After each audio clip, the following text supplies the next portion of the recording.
సావిత్రి, ఇదిగో వెళ్ళి వేపాకులు కట్టురా అమ్మా. ఎందుకమ్మా? పోలేరమ్మకు ఈ వేపాకులంటే చాలా ఇష్టం. నీకు సక్రమంగా బిడ్డ పుట్టాలని నేనే మొక్కుకున్నాను. వెళ్ళి వేపాకులు కట్టురా అమ్మా. అమ్మా, ఏమిటి చాదస్తాం? అడిగి మనుషులా వేపాకులు కట్టుకుని రమ్మంటావేటి? పైగా నేను గర్భవతిని కూడా. నా మానం పోతుంది. వేపాకులు వేపాకులు. అయ్యో అలా మాట్లాడకమ్మా. ఈ వేపాకుల్ని తిడితే ఆ అమ్మవారిని తిట్టిన దాంతో సమానం. అయ్యో, మూర్ఖంగా ప్రవర్తిస్తావేంటి?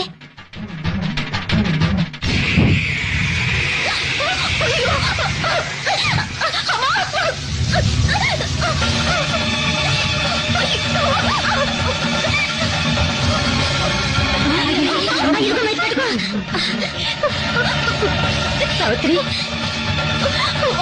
అదృష్టం బాగుందమ్మా. ఆ తల్లి నిన్ను కాపాడింది.